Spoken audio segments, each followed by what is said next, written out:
Good afternoon, everybody. It's a pleasure to be here. And even more pleasurable to see that despite today's GDP going down a bit with all our Bajaj men here, they have come in love and honor of Jankidevi. So it is an absolute pleasure to be here, and it is a privilege really to deliver an address. As I was listening to the program unfold, the first thing that struck me was to see pictures of Jankidevi. And I think that a picture really tells 1,000 words. What you saw was a strong, kind, unassuming, humble, modest woman who lived her life by what she believed in. And it is that spirit that today, after so many years, makes all of her loved ones from near and far come to honor their Dadi. Now, how many of us would have the privilege of that honor when we pass on? And so really the enthusiasm and the example of the award is, I think, what we have to recognize and celebrate today. And so one of the things that we should think about, truly, is do we really recognize how tough it is to be a woman rural entrepreneur?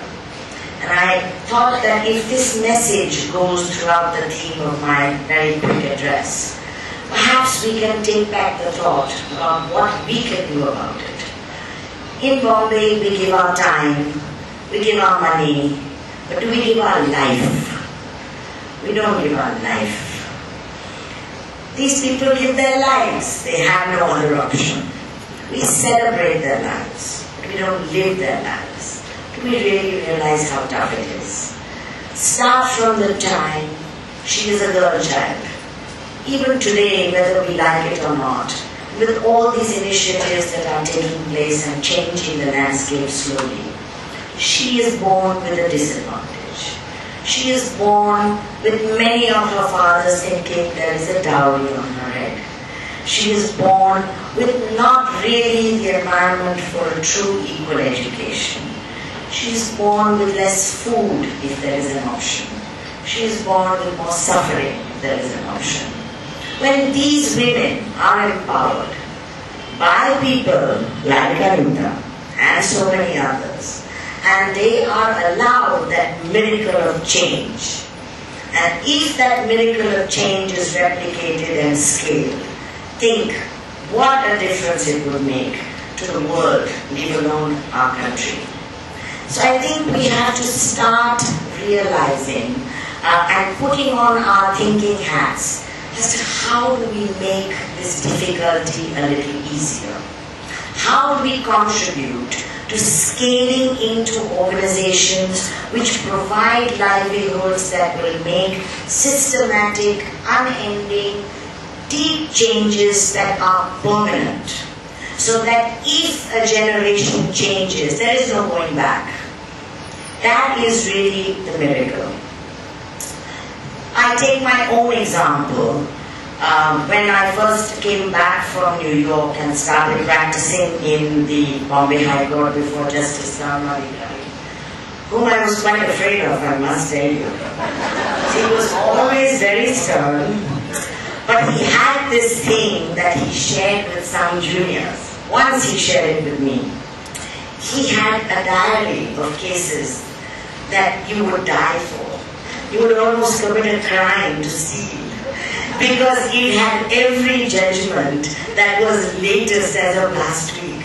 And as a junior, sometimes if you were fumbling and there was a judgment that would help you, His Lordship would very sweetly say, why don't you look up this judgment and come tomorrow? And that was our cue as juniors to say, I got it. He likes this judgment, I'm going to go for it. So coming back into this environment as a young girl, after having lived for 5 years in New York, the first thing I did was join a chamber, all men, he used to say, all friendly men, all good men, and I came back and I wore my New York clothes. And at that time, believe it or not, I was about 40 kilos thinner. And I used to wear my very smart New York jackets and skirts and necklaces and very serious. And after about 1 week, my senior, very good man, told me, "Abhi salwar kameez shuru kar lijiye." So off went the skirt, never came back. And salwar kameez is still this day. I wore glasses without a number, just to look serious. Now I really have a number. So it is difficult. The point I'm trying to make through this humor is it is difficult, and far more so for the awardees that we celebrate and the environment in which they operate. Socio-economic independence is hard to find in rural India. And when a woman finds it, it empowers her in a way that translates the entire family into a different mold. We, my mother who's in the audience and I, my mother much more than I, have been closely associated with some women's organizations for rural entrepreneurship. And one of the things we found is we would take a catchment of women from the villages, bring them into an institute, teach them how to cook with smokeless chulas, how to make some candles, batik, learn a little English, which always gives you status, sewing, and go back to the villages. The real problem started was none of the husbands were willing to let the woman leave the village. Who would clean the toilet, who would wash the clothes, who would cook, who would take the children. It was a real issue. And once you started getting these catchment of women, provided they went back and could earn and could demonstrate that their 6 months away from all their other chores resulted in something to the family balance sheet, then what happened? Then the sister-in-laws would fill in for their sister-in-law to go for 6 months. They would trade, she would take double time so she could go next. And suddenly an environment was created of rural entrepreneurship. And it scaled. The minute you had an economic voice, you had a voice in so many other things as a woman. The girl child, when you come to education, as you were saying in the part of the awardees, the girl child loses her chance at the desk very quickly in rural India, very often. She either can't make the miles, she has to go and get the water, there's a lot of other household stuff for her to do rather than learn the alphabet.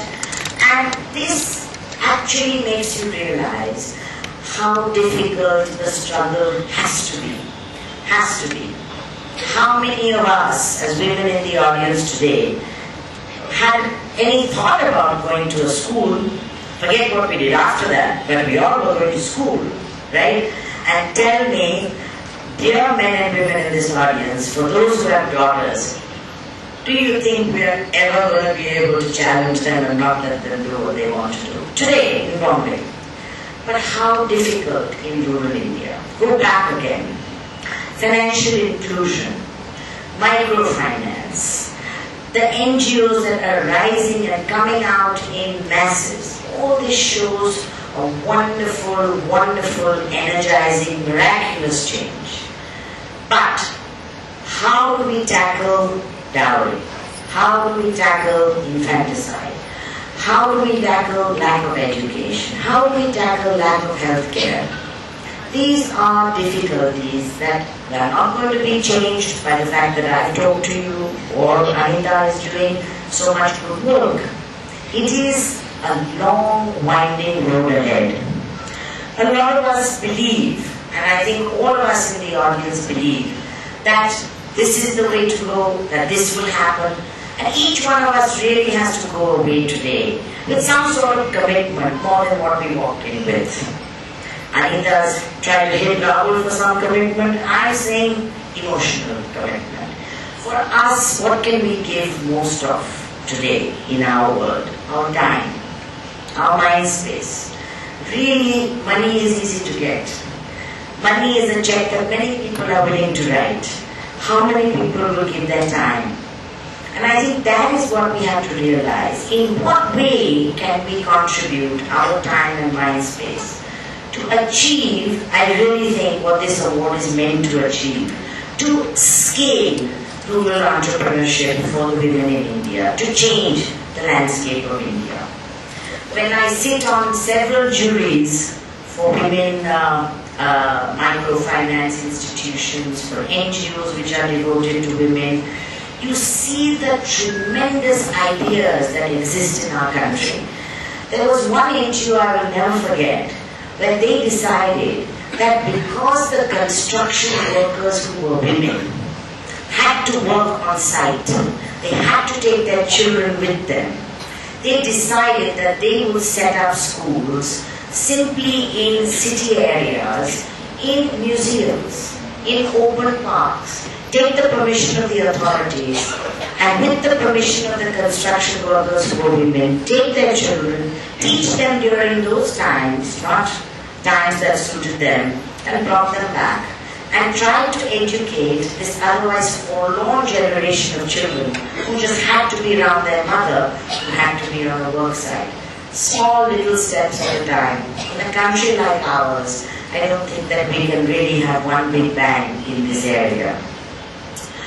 So I believe that this sort of work that Anita is doing has to be grounded at the end of the day in a system of fairness, in a system of equality, in an environment which perceives that the rise of the rural entrepreneurship in women is something that helps society.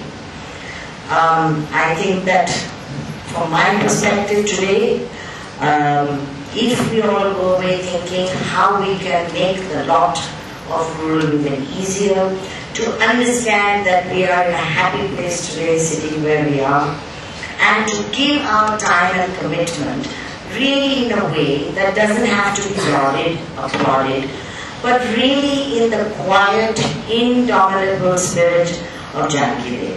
I think that would be wonderful for all of us. Thank you.